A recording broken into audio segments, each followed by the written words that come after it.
All right, ladies and gentlemen, I am Simon, your host, once again back for another episode of our newly titled Amateur Hour podcast. Yes, we finally titled it. Got to thank Billy for that one. So last week we interviewed two people who have a big hand in Risen Esports for helping that out. We had Joe and Travis. This week we have a personal friend of mine. I met him through Focus Esports, one of my first weeks there. He goes by the summoner name Leche in League of Legends, so some of you may know him there, but his real name is actually Lorne. You can refer to him as either. I'll probably go back and forth. Go ahead and introduce yourself. Hey everyone, I'm Leche Lorne. You probably have seen things I've worked on, whether it's a Focus stream or a Challengers Uprising stream or various other things. But normally I'm kind of behind the scenes. Or you know me from basically just spam retweeting everything on Twitter. Yes, that So happens yeah. quite a bit. So those are probably one of the two places that you know me from. But yeah, I'm excited to shit talk everyone and everything today. And we are really excited to have you on here. Oh boy. Because last week we had people that were involved in specifically one league by itself, but with you, you've been around the block. You've worked, like you said, with Focus, you've worked with Challengers Uprising, you've worked with quite a few different orgs. So a couple of the questions today will cover that. But first, we're going to just do some precursory introduction info like we did last time. Just some basic stuff about you, about the game. So first question, how and when did you first get into League of Legends?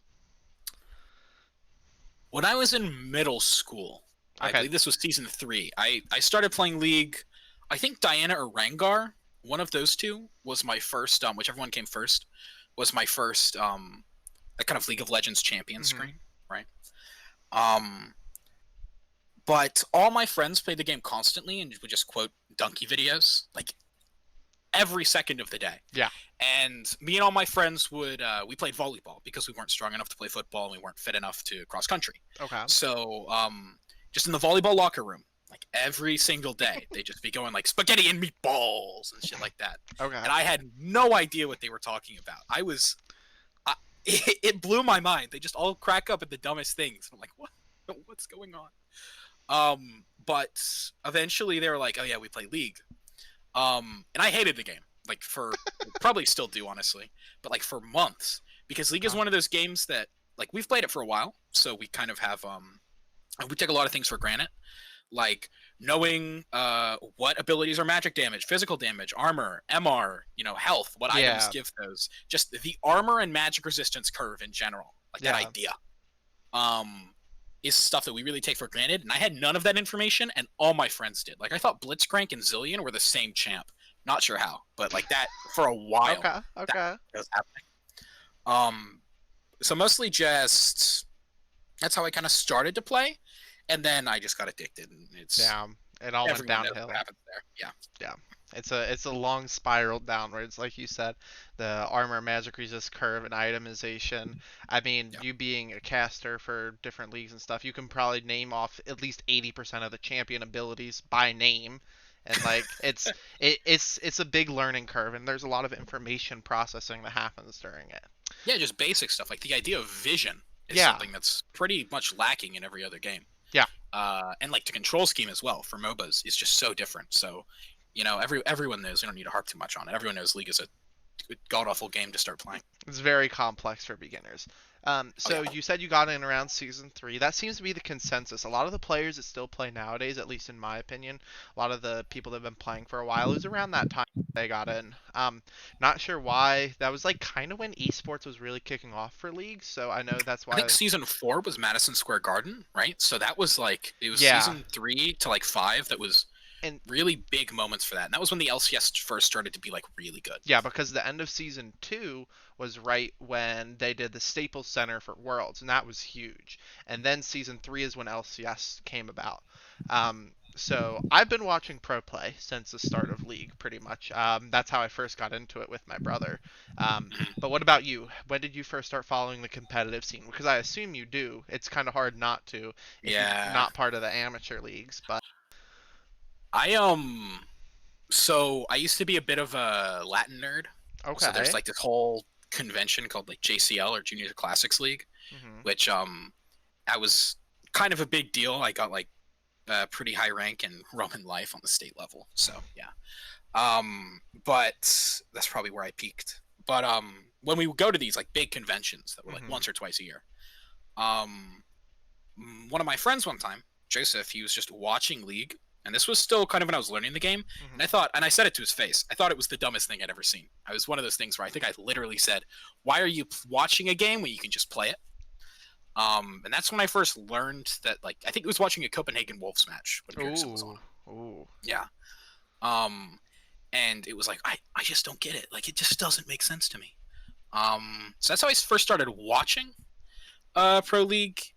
But it wasn't until probably a year after that I really kind of started following Mhm. or watching an LCS match every once in a while. That's kind of when I started paying more attention to it, though. Okay. So you picked it up just because a friend showed it to you, and then it just snowballed from there. Yeah, Okay. Do you have a favorite team currently or in the past that you've liked for League? Clutch Gaming. Clutch Gaming. Okay.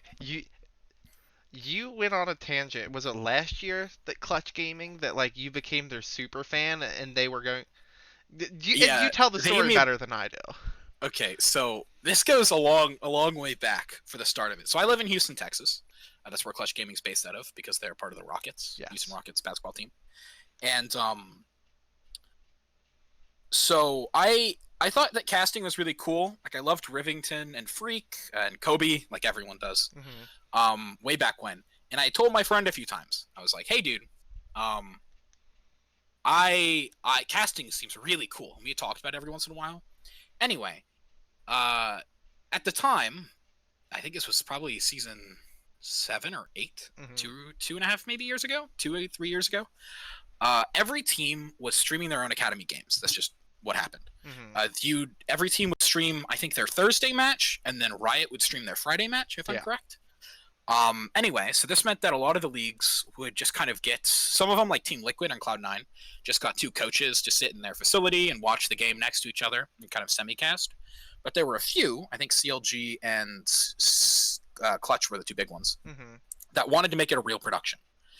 And somebody that was doing the Clutch production asked my friend's brother. He was like, "Hey, dude, we need someone like for the analyst desk for our thing." And he's like, "Do you want to be on it?" And my friend's brother was like, "No, I don't know shit about this game." But my friend overheard it, and he was like, "Oh, me and my friend would be. It would be fun to like be like help any way we can." Yeah. And they needed somebody for a dry run before the actual like thing for rehearsal. Mhm. And so they brought me and my friend in. And the day before, we did like 10 hours of research on these teams. We went to Leaguepedia, and we fucking like railed out You went stats, dude. We hard. had, oh yeah, this was the first spreadsheet I ever made. Which eventually, my story just keeps going on and on. But we got to go No, back. no, this is good. Yeah. So we worked on the spreadsheet anyway. So the dry run happens, and my friend wants to go first, or no, he doesn't want to go first. So I go first. And so it's like a Clutch. It's a recording of a game between like Mhm. Clutch Claiming and I don't know FlyQuest Academy or something. Uh, and I had all the Clutch stats right, so I knew all this information. And I was just listing off like random stats that retrospect meant nothing. I was like, yes, and as we all know, Sun loves his Zoe. 63% win rate this season, stuff like that, right? Because like that the night before, I'd just been learning all these numbers. Mhm. And so they were really impressed with that. Anyway, my friend comes up and they end up doing like CLG versus Echo Fox. And so he knows nothing about these games. And so it just looks like I was the smarter one, which I was, but there's like more proof. And so they ended up texting me later that day. And they were like, "Hey, would you like to come by game time Thursday? And you can be on the analyst desk." And I was like, "Oh, let's go." Yeah. Anyway, so this is gonna kind of wrap up the story. It's the origin of my gamer name, Leche. So I get there the day of, and they're building out the lower thirds, the nameplates, and they're like, "Okay, so what's your name?" So I spelled it out for them. My name's kind of weird to spell. My first name is Lorn. A lot of people think it's Lauren or whatever. So Mhm. we got that out of the way, and then they said, "What's your gamer tag?"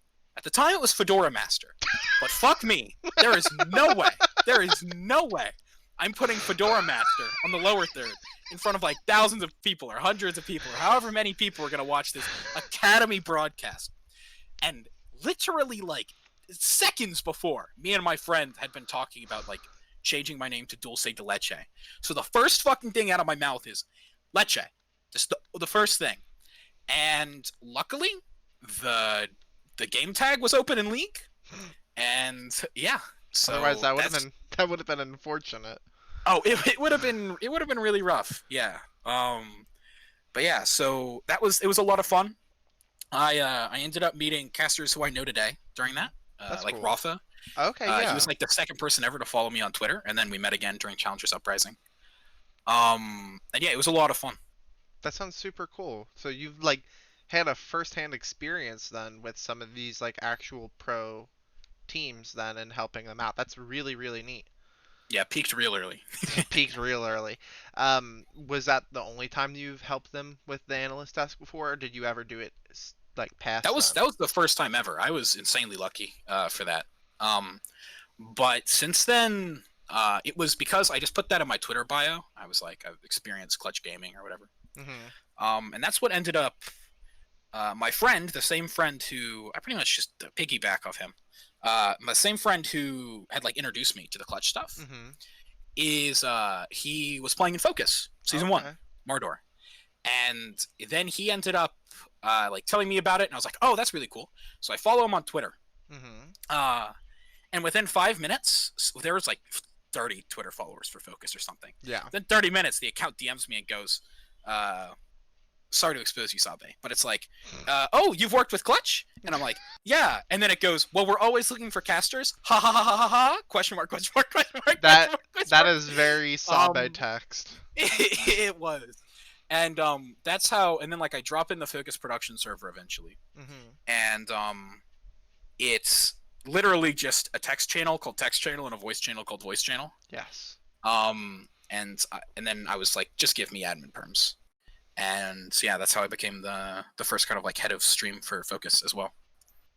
And so was Focus then your first ever amateur league that you helped participate in then too? Yeah, I knew that they exist, or I kind of assumed they existed because there were before like the Challenger series, the NA Challenger series back when that existed. Like I knew that there was some place for these teams to compete. I just never really looked into it. But Focus was pretty much my first foray into North American amateur. Came onto the scene like with a bang, and then now it's you got stuff going on. It's not the same as Clutch Gaming, but you're getting Watch there. yourself, Simon. Watch yourself. I will watch myself. Okay. So not to expose you here, like how you exposed Ethan, but you actually do you still attend Miami? Yes. Okay, so you attend Miami University, which is a university only like 2 hours away from me. But I know that you've helped out a lot with their collegiate esports club and with their team for league. How's that been? Like, what all have you done with that? And have you like noticed any parallels between it and the amateur scenes or what? Just go ahead and give me all of your thoughts on that. So, I first got into collegiate. Because like I said, I had the like Clutch Gaming spreadsheet. Yeah. And anyway, so I sign up at college or I go to college, and everybody always says, I think even Ranto Joe mentioned this. Everybody always says like, just join a bunch of shit and see what sticks when you first are getting into college, right? Especially because I'm from way out of state. I'm from Texas, so I knew nobody there at all, right? No nearby friends or anything. So I was just kind of joining everything, and I saw when I was going to one of my classes, which turned out to be the wrong room, but I had luck, I guess. There was a sign on the front door, and it said, like, looking for varsity esports players. And it showed, like, the ELO brackets for each. So it's, like, for varsity league, it was, like, D2 plus minimum to try out. For CSGO, CSGO has, like, 5 different ways of ranking. I'm not going to try to remember them. That's fine. But and it gave an email. It was to our director, and I emailed him, and I'm like, hey, I'm a gold shitter, but is there any way I can help out with the league team? I did some stuff for like the Clutch Gaming analyst desk. Here's some VODs, and here's some spreadsheet I made. I was basically just copying stuff off Wikipedia. And the head coach at the time, Hatham, who has now gone on to greater and better things. Um, literally just like sent back because he was copied on the email after, or he was forwarded the email. He sent back like, you do spreadsheets, and it was not a good spreadsheet. It was straight up copy and pasted, pretty much. Like each Yeah. stat we just went through the important stats for each player, we put them on there. And then I was like, yeah, and I'd love to help out. And then a few months later, he hit me back up during the winter session, and he's like, okay, here's 250 collegiate teams. Write them all out. And yeah, I didn't. I also had a summer class or a winter class, so that pretty much killed me. But now I'm pretty okay at like Google Sheets and stuff, and Mhm. I ended up being the data analyst that year. And then Hatham left, and we kind of had like a vacant coaching position, and it's just kind of like everybody tries to help everybody else improve now. So yeah, collegiate I think is a lot of fun because especially as opposed to like amateur, Yeah. there's not a single amateur team in the SGC other than Maryville who live together or like are even near each other really. So being able to like after a game go out to dinner or grab something and just talk about the game afterwards and decompress, I think is incredibly underrated. Mhm. It changes everything for people that know like what it feels like to be in the same room as your team and Yeah. talking with each other. It changes everything. It does. So yeah, I love collegiate esports. I like how a lot of it's student run because you know you really get to the people who are running everything are the same people who are playing it most of the time, Yeah. but or at least running smaller day to day things. But in terms of parallels to amateur, a while back it was I believe for a long time collegiate was kind of considered better than amateur because the Mhm. top collegiate teams were constantly getting recruited. Like University of Toronto, I believe, CLOL Season 2, Mhm. their entire roster, they're not really viable in CLOL anymore, or maybe they will be this year, but COVID kind of messed that up. Yeah. Their entire roster was pretty much like three of them were taken to FlyQuest Academy. So that's like JJ and a bunch of other people. Um, but more recently, now that like more and more effort's been put into amateur, amateur is kind of starting to surpass collegiate or it did probably like a year ago, very substantially. Mhm. Because you look at Maryville, the team that stomps collegiate almost every Yeah. single year. Like 2 years ago, there was only like or last actual CLOL, there was only I think there were three teams that ever even took a game off them. Columbia University, uh, or CC, whatever, Columbia College, not University. Okay. Maryville, not Maryville, CC, Illinois, and of course Miami University of Ohio. Uh, Of course. but of course. But I mean they've kind of had a rough go at it in SGC. They've been a lot of ups and downs, right? Yeah. So that's kind of like one of the ways that I think amateurs definitely surpassed collegiate. Um, but collegiate is growing very quickly, right? Like even random colleges are giving scholarships to like fucking D4 negative win rate players, right? So like there's a lot of money in it, so I think it'll definitely end up growing. But Mhm. yeah, that's most of my thoughts on collegiate. Do think that I think that there's very few like good directors in all of collegiate esports. I think Clerky is like the main one, the one for Maryville, Mhm. because he's got a direction, he knows what he wants to do. Pretty much all the others are kind of just like they're along for the ride. Yeah. Um, so I think if colleges start to get directors who kind of don't have their head up their ass, I think collegiate will surpass amateur like in a year because the Okay. amount of money that's in collegiate is Yeah. massive because big college money. The marketing is Um, already like there too for the different popular universities with oh regular yeah, sports. The avenue's already there for an entire new player base or viewer base to even see. So I can easily see your point of like it being able to surpass amateur league. all it takes is competence. Yeah. I I can definitely see that happening. Uh, so do you think then the amateur league is more competitive than collegiate leagues as of right now? I think in amateur, the teams are a lot closer than in collegiate. In Okay. collegiate, there's like three teams that are actually good or matter. Mhm. Um, and in historically, that's been Maryville, Columbia, and UCI. More Mhm. recently, Harrisburg, and very much more recently, Winthrop have been kind of smurfing it.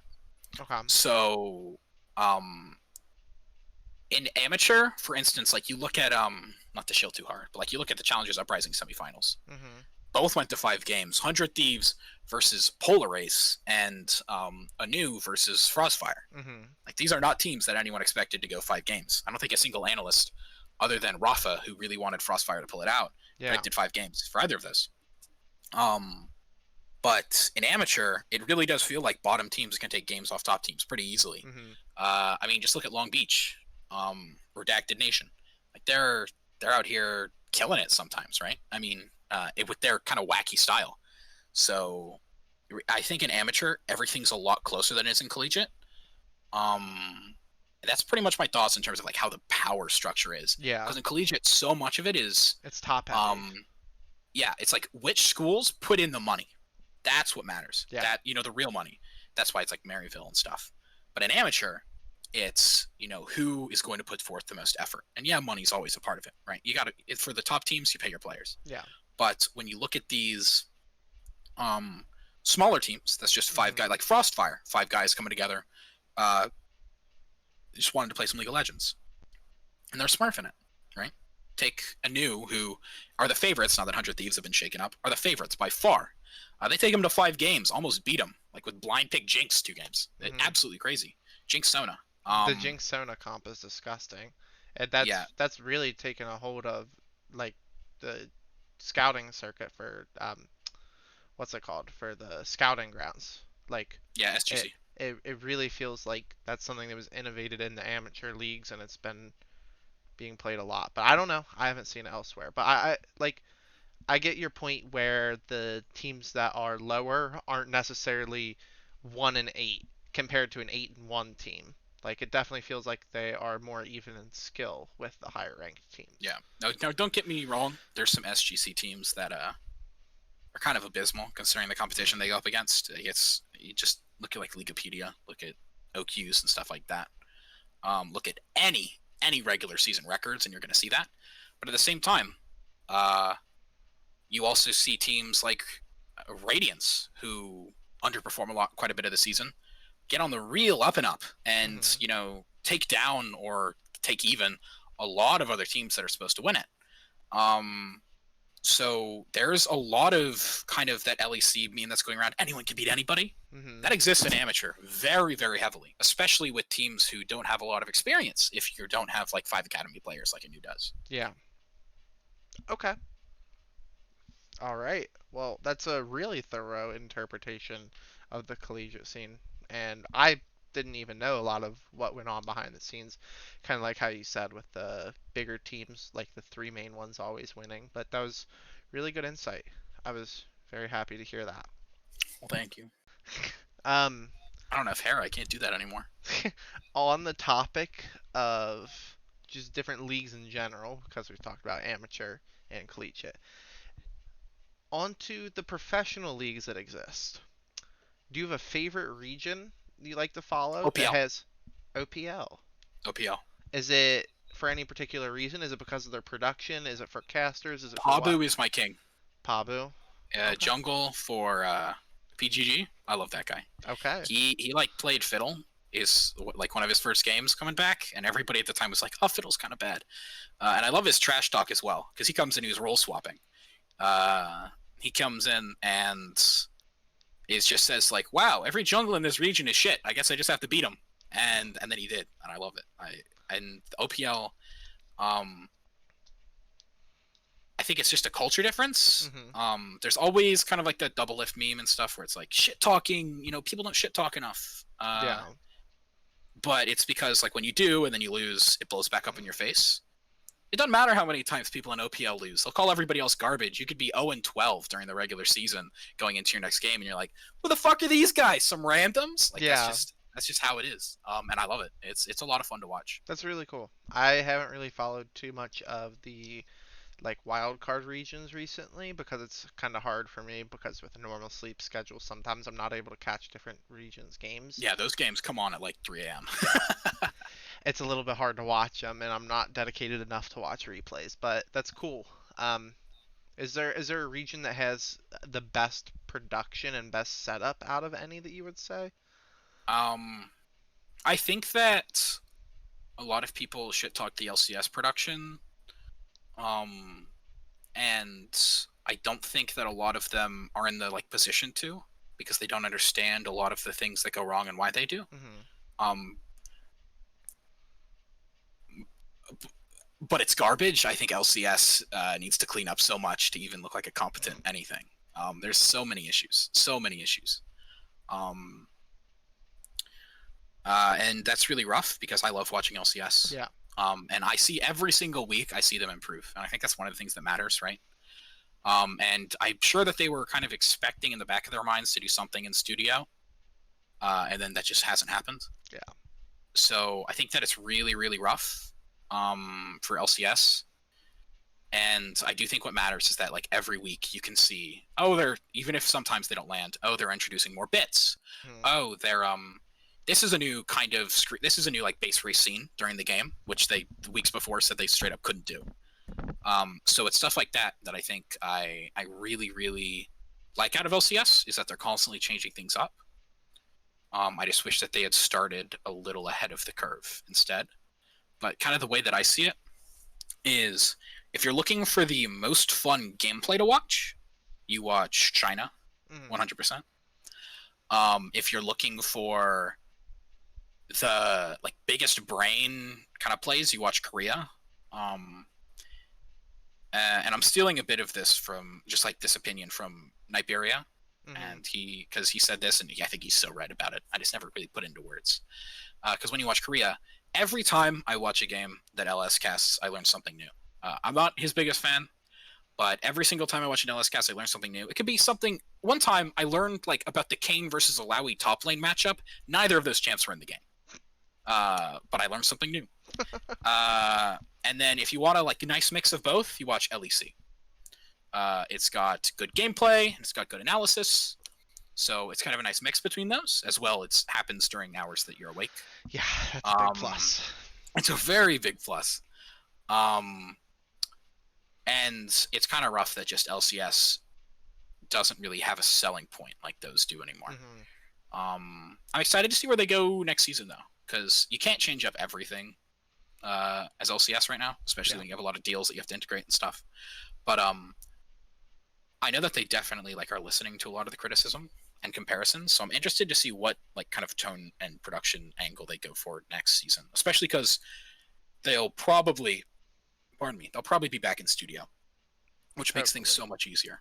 Yeah, Yeah.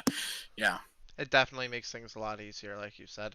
Having to do the remote casting and just remote player interviews and everything, it feels to me, like personally, a lot of authenticity gets taken out, and LCS players thrived on their personalities that they could relate with the audience, and not being able to have that first-hand experience, whether it be stands, meet and greets, that just takes away a lot of the charm of the LCS to me. yeah.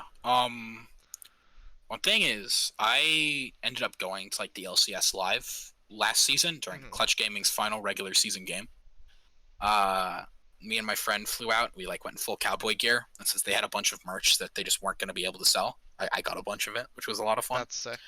And it was really cool because I had like casters take a picture with me, and they were like, "Yeah, we just haven't seen a Clutch Gaming fan before." I'm like, "What?" Uh, but yeah, it was a lot of fun.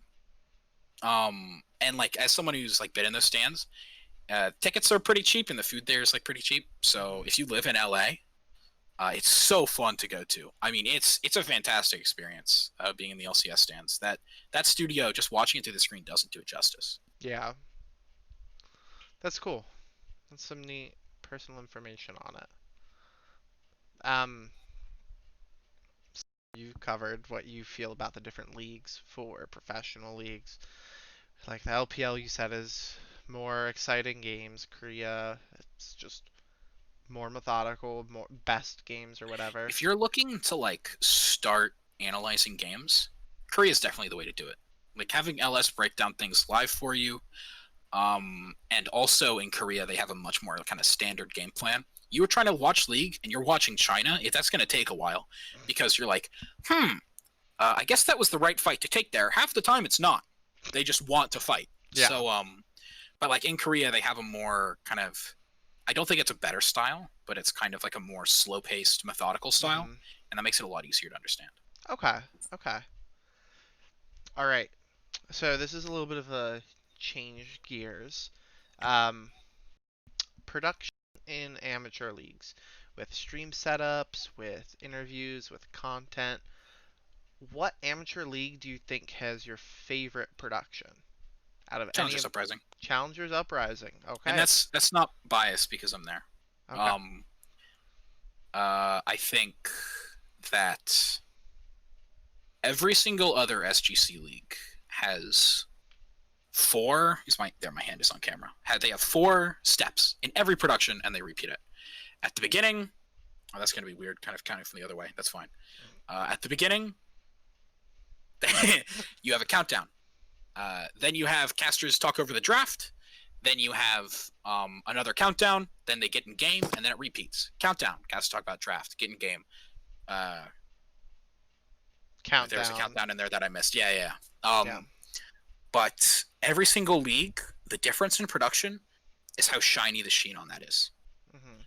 Um, Focus and Risen's run of show is almost not different at all than big leagues. Like it just isn't. Big league just has a very, very kind of nice appeal and great casters. It's all about just the quality of how that run of show is executed. Mhm. At Challengers Uprising, pretty much like the first thing that we talked about was how to not just kind of fall into that trap and how to make our broadcast a lot more interesting. And other than Phoenix Rising League, which isn't the benchmark for production standards, um, other than them, no one really had mixed up that run of show. So when we went in, we were like, okay. We also every single tone is different. Every single amateur production is LCS but Mhm. worse, right? And that's not really a look that I think anyone finds appealing. Because if they wanted it, they'd watch LCS. So going in, trying to mix things up. I think one of the first days, Sabe ended up actually being he's the one who dragged me into all this shit.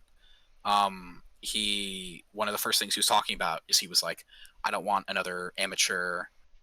He used all those fluffy words like unique and all that, Mhm. but he wanted something different, and that was something that we tackled like day one. When we were planning it out, and it was pretty rushed when we were planning this out. Like I know I was brought on like a few days before the second open qualifiers happened, Yeah. and then 4 days after that it was season one game day. But I think that the effort to constantly innovate the streams, not just in we have a new graphics package way, because that's just the only way that pretty much every amateur league knows how to improve their stream. Mhm. They ask, how do we make this look better? When instead, I think, how do we make this feel better is so important. Senpai, why you know Dr. Nick Savio, whatever you know him as, um, he's I think like the best graphic designer in all of amateur, Mhm. hands down, no contest. And he's like constantly looking to change things up. Like every single day, he wanted to change something or add something or make something look better or flow better. Mhm. Pretty much every production meeting, he was asking like, "What can I do during the broadcast to make this better?" And so he was putting in a lot of legwork just like during the games to get us different graphics like masteries or stats and stuff like Mhm. that we can push up during the game. Um, Joe as well, Joe Physics 20s or 20s, such a dumb username. He is insane. The guy's using like four clients to observe at the same time while getting he's absolutely nuts, and he's constantly looking on how to make a stream better or how to break his OBS in a new way to make it look nicer for the Mhm. viewers. And even the casters, TJ and Iberia, kind of the main two casters for Cup. Um, I think you could pound for pound for the casting and on-air talent. Probably in all of amateur, find people that day one uh, would be more fun to watch. Because TJ and Iberia came in and they said, we don't want a play-by-play and color dichotomy. We want to be able to be a lot more fluid with these kind of Mhm. things. And day one, it was yikes. It was pretty bad. They were just talking over each other during team fights, and then they both go silent for 5 seconds. Like it was a like baby's first cast looking thing. Yeah. Um, but like by the time of the next cast, these guys were throwing back and forth to each other on the spot in the middle of team fights. Um, just because they had this massive document, like pages upon pages, of all the different ways that they wanted to throw, or all the different ways that they wanted to cast in their different style. Mhm. And not only that, but also, um, I'm taking this phrase from Cubby, uh, but like the way that a lot of casting works is like do your homework and show up on time. And that works really well, especially for like smaller leagues. There's no fucking way that you can study like a whole season of some 10th place focus team Yeah. before you walk into that cast. Um, there's no way, and I don't expect them to. I know a lot of casters. That's just like the method, right? And there's nothing wrong about that. A lot of times, you don't spend like 10 hours making content for a team that might not show up on game day, Yeah. right? Um, but in Challengers Uprising, like every single week, every single day until like pretty much the end, we had production meetings and content meetings, and we said like, what content can we make this week? What can we do to push the narrative? What do we want to talk about? What do we want to change? And it was every single day, 3 p.m. EST, that we hopped in that call and talked about stuff. And I think that, and every single person on the team wanted to improve the stream and make content. And it was like throughout the season that a lot of these people, Rafa, who I like met a long time before, he had really not hosted before. And by the end of the season, this guy is fucking insane. Like he's actually smurfing the whole thing. Mhm. And then you have Cubby, who I think if you look at the time that they come onto the scene, like for real, Cubby's very recent. He kind of floated around, like he's friends with a few of the old guard of amateur. Mhm. But it was a few months ago that he really started to cast, and he got on big league, and he's on Challengers Uprising. And I think if you look at the amount of time this guy has spent in amateur versus like where he is now, I don't think you can find another caster who shot up that fast and is Yeah. that good. He's so smart about the game, and his casting and personality is pretty unique for the scene. He's also from Miami University of Ohio, so a little bit of bias, but and like Smacks came in, and he was probably the first one who really wanted to kind of like push new content. He was kind of one of like the first fuses, or the first sparks, um, because he had made a lot of content over at PRL before he left, and so he came in and he was like, okay, these are some ideas we can do. Let's make some video content. And also over the course of the season, he went from just yelling about, as much as it's kind of like a meme now, but as much as he'd like just yell about Phil, Six, and Nunu and just rant about them when they're talking about serious predictions or something, Mhm. he brings this very kind of like happy, jovial nature to whatever he's on, and he's also just a fantastic caster. And having him on the analyst desk is just a blast. So like every single person who was on the Challengers Uprising production team, but I was trying to get at there before I just fanboyed over everybody. Every single day was looking to like push the content Yeah. to like another level. And when you do have this atmosphere of just a bunch of casters in a Discord server who need to just do your homework and show up on time, you're never going to raise the bar. And that's one of the things that I was very, very happy with the Challengers Uprising. Like earlier today, everyone was already in a meeting, because finals are coming up, Mhm. and everybody's just constantly, trying to do whatever they can for finals to make it the best it can possibly be. And that is something that I really, really respect with everybody on the team. So you've talked a lot about what everybody else does, which is awesome. You named all of these people that you work with that are very talented. They help out with everything, but you haven't told everybody what Oh you God. do. So, what do you currently help Challengers Uprising with? I'm the assistant director, so Joe does pretty much all of the in-game stuff. There's a few Okay. things that I sometimes do, but he's absolute smurf on the in-game, right? He'll get your 360 shots, your base race, everything. Um, I do stuff out of game, and I helped with like content and making sure that that's all integrated. Because, like I said, they're making a lot of content. Um, somebody has to be there to fit it in, because like pretty much every single Challengers Uprising production, we're fitting stuff in until sometimes the countdown would go kind of a little early. Like everybody wanted it 30 minutes. Sometimes it'd show up at like 12. And the reason for that inconsistency is because until like right before, we are integrating new stuff. And sometimes that caused a few errors, production errors. But a lot of that is just out of game stuff, whether it be like calling for countdowns, analyst desk, setting all the caster stuff up, all that. That is pretty much me. And then I also would help with like content. Okay. How much time weekly do you feel like you'd spend helping out with that sort of thing? Um, at the beginning of the season, when we were still getting together everything, uh, the first day that I worked, I had to get everything set up and started getting moving, and that was like a 12-hour, 14-hour thing. And then after that, it was probably 4 hours every day during the regular season, three Okay. to 4 hours. Um, and then on broadcast day, that is a uh, I want to say 14-hour, Mhm. maybe a little longer depending on how long the day went. Yeah. Um, that's like a 14-hour day.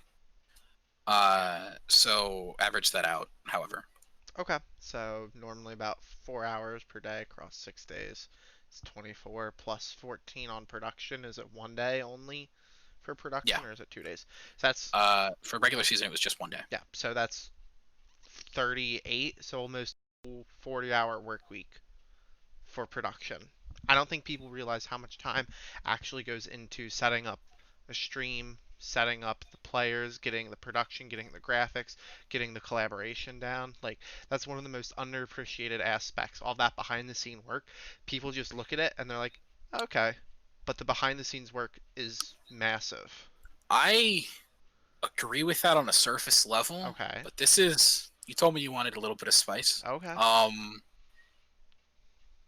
If your production is just uh it's just a scene collection and you pop in a pro draft graphic, an in-game overlay, and you got some text to change, Mhm.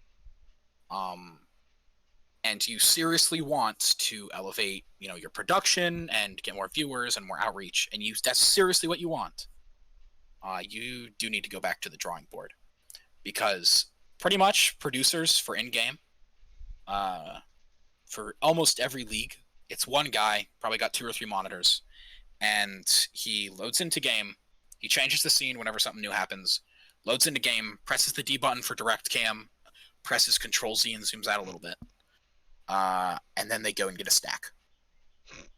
Um, there's a lot more you can do there, other than just be present for the 3 hours in total that is. Yeah. Um, and with like silver gold games, I don't think you can do too much more. There's only so much analysis you can put into a Kha'Zix first pick. But for like the higher SGC level games, there's always more you can do. And I think people, until like with our first game, we broke the previous amateur viewership record, and now this is just flexing. And like we had that 1,000 viewer day. Mhm. Before that, and I was kind of a part of the people that thought this. There's only so much that amateur can do, and then that's just clearly not the case anymore. We haven't hit the cap. We don't know how high the cap is, because the cap's probably like never going to get to LCS or anything, or a pro league. Mhm. Um, but I think people realizing that isn't just a cap, that there is more you can do, I think is a really important step for amateur production as a whole to get better. Because when every SGC league shares the same run of show, I think there's a lot more you can do if you really want to elevate your stuff to the next level. And there's always going to be restrictions, right? You can't like pay 50 people to, like, you can't make an LCS studio, right? But you can do a lot more than what you're doing right now, and that includes like Challengers Uprising. There's always more time that we could have spent on stuff. It took us a long time to get some like of basic stuff down, and that's just because the production was very new. And I know that there's a lot of like talented people in production, because I'm a fucking shitter. Like I don't know shit. I'm pretty bad at it, and if I can manage to worm my way into one of these things, I know that there's people that are better than I am, and I've seen them around. There's people producing 10 viewership leagues that I think could be like not production directors necessarily, but like should be in these meetings for like SGC tier stuff. because they care about what they do. They put Yep. in more work. They open up, God forbid, a second client. And they put in the effort. Okay. So now we get on to some a little bit of spicy stuff too. Oh my gosh. What is the biggest struggle you've ever had working with a production of a league?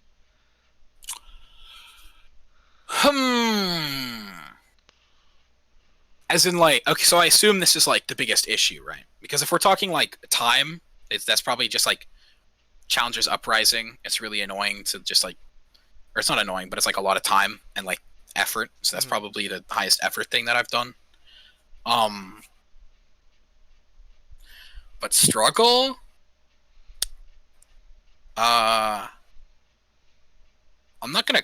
I'm not calling out anyone in. Oh, actually, I kind of do want to call out people in particular. Oh, you're putting me on a tough spot here, Simon. You Oh, Jesus, can. fuck. Um, If there's anything you wanna say, feel free to say. Actually, I won't. I won't just roast people. I'll instead. When I left Focus, Mhm.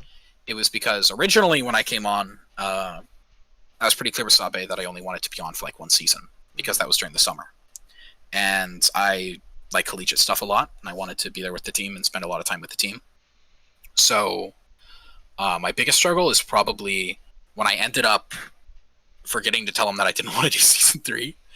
Uh, Even if it wasn't like a lot of work, there still is like a time commitment there for production. I was saying like a lot of it doesn't take any effort, or what a lot of leagues do shouldn't take any effort, but just like the coordinating stuff, just making sure that you have casters and making sure that the games are actually going to happen on time Mhm. is something that's always weighing on your mind, because every single time you wake up, you open up Discord and it's the day of the league, or it's the day of the game, and they just rescheduled.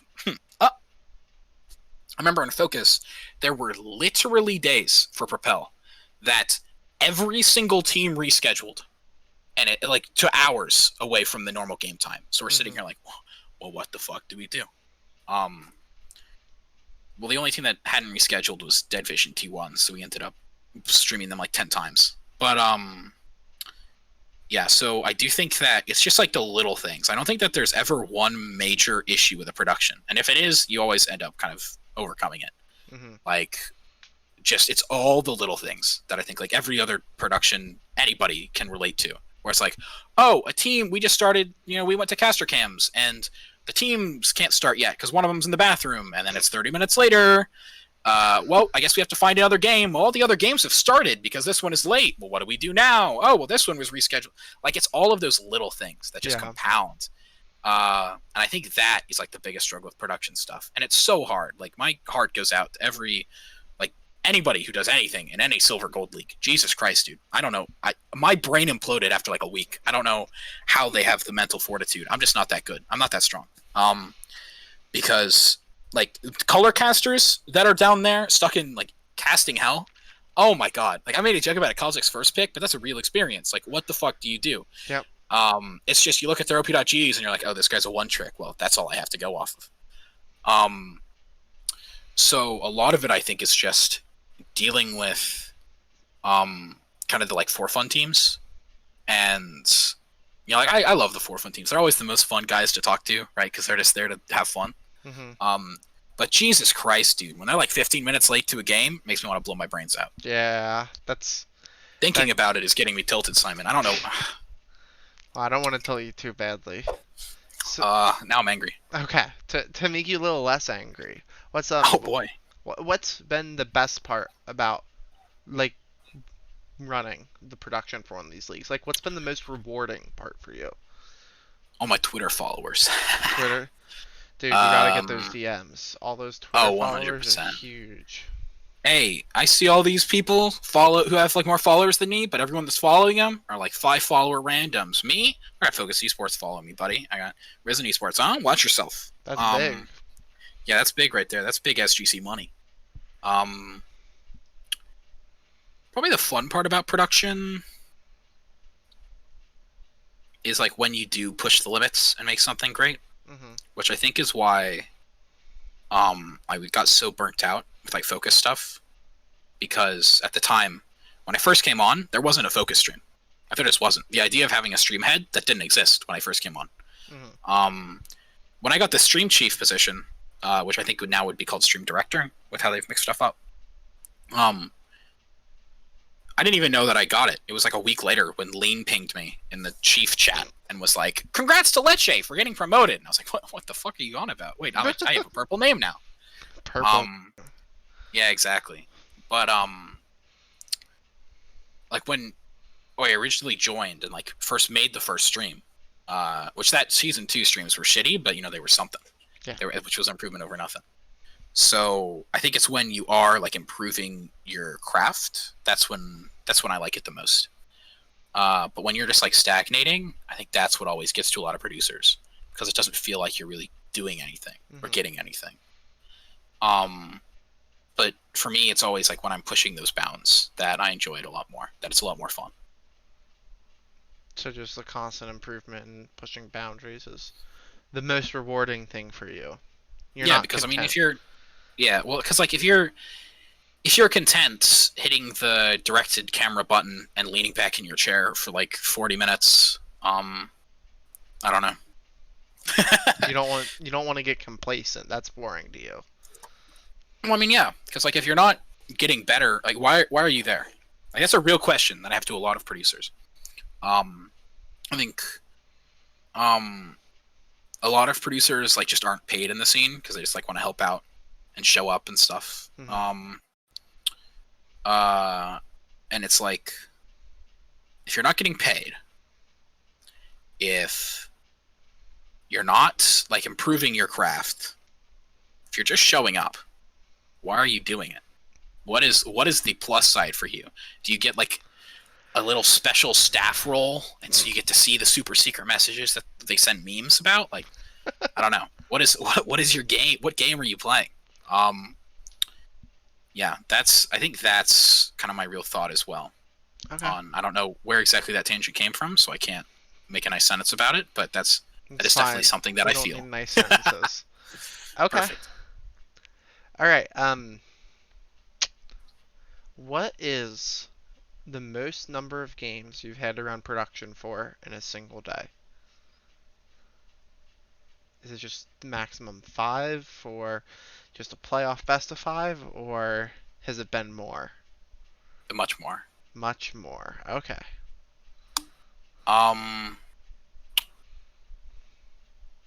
So for Challengers Uprising, we produced like 4 games a day. We did 2 best of 2s, and that was like the 14-hour day.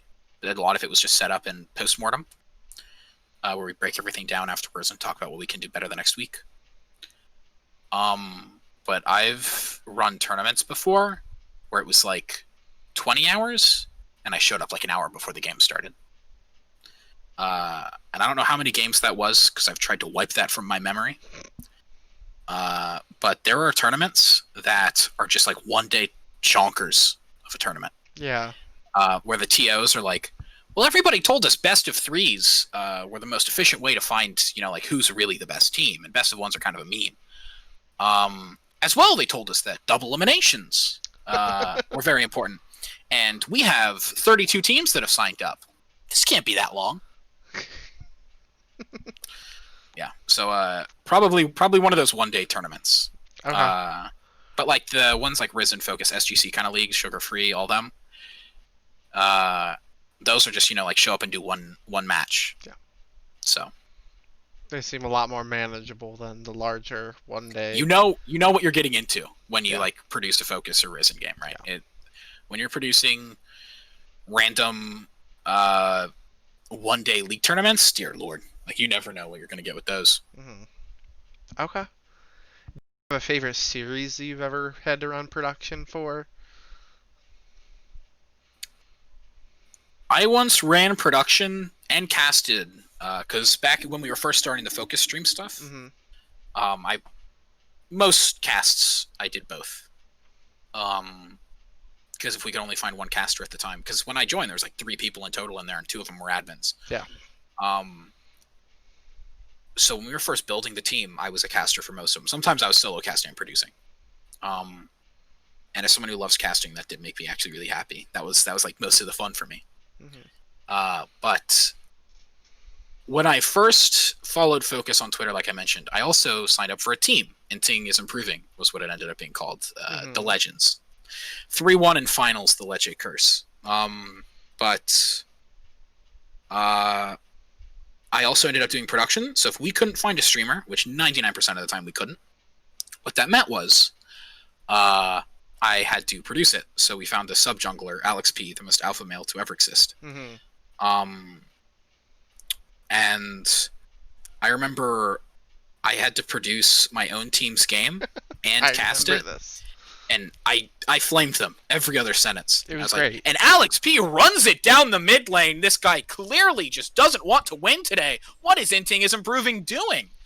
I think they lost 2-0 or something. But yeah, that was probably my favorite series ever to produce because I got to flame.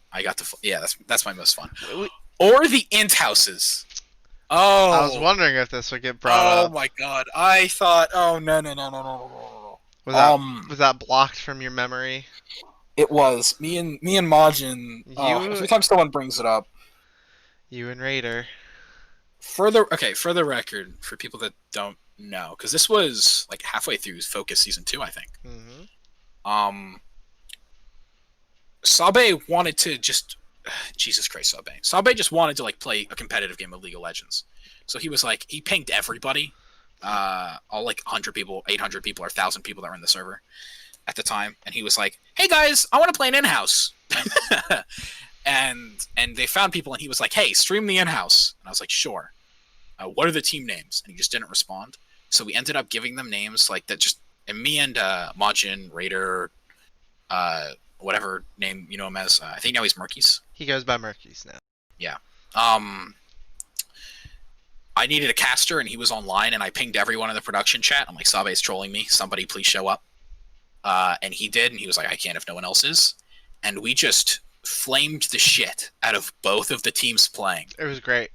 constantly. I was on one of those teams. It was fantastic. I think you were. I remember Emily was as well, and we made like a game out of If she would hit 12 her feet Morgana. fire. Yeah, if she would hit her Morgana bindings and Blitzcrank hooks, and most of the time she didn't, and that was most of the fun. So yeah, the int houses were a lot of fun. The first one was, and then you came on, and like Well, whoever no, else wanted to that cast. that was in the middle of the series. Do you not remember this? Yeah, no, I meant like the Okay, first game okay. was fun. It was just me and my boy, you know. And then you guys came on, and then you just stopped talking halfway through. I think Doc came in halfway through the series as well, and then he just ended up playing TFT. Yeah. So yeah, thank you guys, thank Well, you guys. I came in and I talked. Are you forgetting the legendary moment where my headset has a volume scroll wheel and I turned down both yours and Majin's volume and I just rambled for like 15 minutes without realizing it? I remember we went, and we gotta move on to the next topic, but before that, I have to mention the lobsters. One of the teams we called like the something There's the literal lobsters, lobsters. the literal lobsters, and then it was just such a shit show where we were just doing whatever we wanted on production that we had an interview with the literal lobsters, and it was just You just took a I video. I took in a media source of just lobsters in the water, Hmm. and I remember you were the interviewer, and you just like asked him questions, and you were like, "Huh, I hadn't really thought about the game that way, you know." It was great. Normally, region, yeah, it was pretty good. I had a lot of fun with that cast. That was It one of the was highlights. yeah, it was definitely something. Okay. Next question.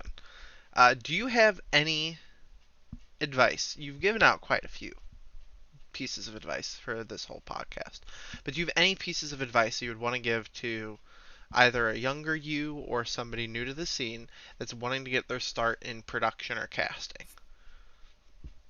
What If is? you're looking to get into casting, Mhm. just DM admins of leagues, and it doesn't have to be focus risen. It can be sugar free. It can be, I think 3-0 we're doing something now. I don't know. There's 3-0. Yeah. Just go to one of the like focus risen upsurge. I think upsurge is a bit harder to get into. Mhm. But like DM Rando Joe, DM Nick CP, DM literally any of them, and be like, hey, I haven't casted before. Can I cast? And if they don't have somebody for a game, they'll hit you up for like a silver gold game.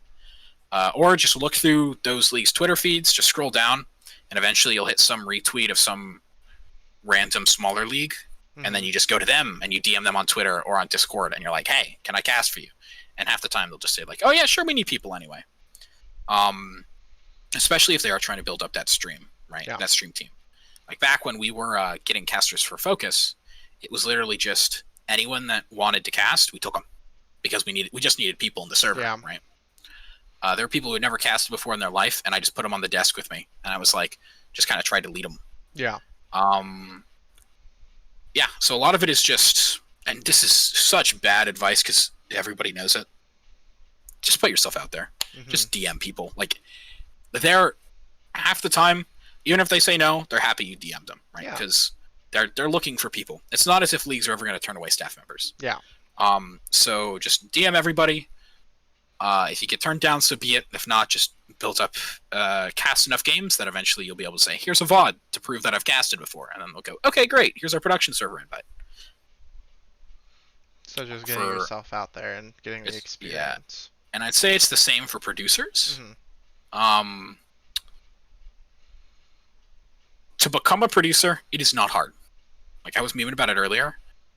To do it for like the smaller SGC leagues or just any of the randoms, it literally is like DM them. Whoever their current stream guy is probably is the only one who produces, and he doesn't want to do that shit anymore. And it's not as if you need any high level skills, right? This is how you start to learn that stuff. Just open up OBS, and if you know the fundamentals of like how to change a scene and how to add a source, you're already like on the same level as most of them. Yeah. So at that point, just ask and say like, "Hey, could I produce for you guys?" And like 9 times out of 10, the answer is going to be yes, because they need somebody. And then just learn from that. And if you actually want to be good at it, if you don't, that's fine. Just keep vibing. But if you actually want to be good at it and you want to like push your limits, just keep trying to add new shit to the stream, and eventually somebody will take notice. And just keep DMing people that are in a better position than you are. Yeah, I feel like that's some pretty solid advice. Yeah. So like, so much of it is just DMing people. Like for example, pretty much every caster and producer knows him, but like massive shout out to Jake from Excellency. The whole organization is pretty much dedicated to, like, they put on weekly tournaments, and the whole point of it is to like kind of make shoutcasters good. So many of like the best shoutcasters in the game come from Excellency, or an amateur come from Excellency. Like that's where they started, just because Jake was like, "Oh yeah, here's some advice." Like he'll VOD review. He is so good too. So massive shout out to Excellency, and yeah, so just like asking them. And then casters, a lot of times, especially if you casted with them before, are super interested in like VOD reviewing. VOD reviewing is like good for playing, but it's so important for casting, because when you actually listen to yourself, you realize that you've said like the same phrase 30 times in a row, and you're like, "Wow, that is really bad to listen to." Like the Kings of "Wow, Europe. I really like that." Yeah, that kind of thing. So yeah, I just say constantly like look to improve, talk with other people in the scene, because there's always a bigger fish or somebody who knows how to do what you're currently doing but better. So, and then eventually you will like be that bigger fish. But yeah, just like put yourself out there, and it's not as hard as it may seem. That's some pretty solid advice. Thank you, Simon. You're welcome. I like supporting the homies. I like making sure that I feel like their work is acknowledged. Alright, that about wraps up all of the questions that I have for you today. There's not really much else that I can say, but for you, are there any plugs, any final words, anything you want to say before we call it a wrap? They're not gonna like get anything from this, obviously, but I want to shout out 100 Thieves. Because so many teams, this tilts me so fucking hard, Simon. So many teams are just like, "We're dedicated to the development of North American talent." And it takes like they'll say that on Twitter, or they'll drop into random people's Twitch streams and they'll post one sentence. But when Papa Smithy said it in his like beginning of the season when he first became GM, and he said like, "We're committed to developing players." I thought that it was just going to be another like, "Oh, this fucking guy." He's saying the words again to get brownie points. Because a lot of like people that watch LCS, when they hear those words, they have no way to fact check that, right? It's like, oh, they have a young player on their team. Well, I guess that's developing talent. But like 100 Thieves came in with 100 Thieves Next, and they're a top SGC team. And now there's 2 academy players from that team and a LCS player. Mm-hmm. Pume is on LCS, or Poom's on LCS. And Tenacity and Kenvi are both on academy. Yep. And that was after like 1 season. Yeah. So a massive shout out to them for really like kind of following through with that commitment, I want to say. And I hope that it proves to other teams that just paying lip service to amateur isn't going to get you anywhere. You got to make the actual effort. Yeah. The groundwork in. I do think 100 Thieves has done a fantastic job on that. That's pretty much it for me.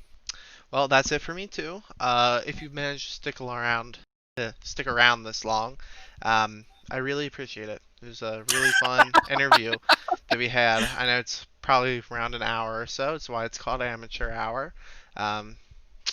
But that's all that we have for you today. Make sure you tune into the next one where I don't know who I'm going to be interviewing. We'll see where the tides take us. All right. Just get me again, Simon.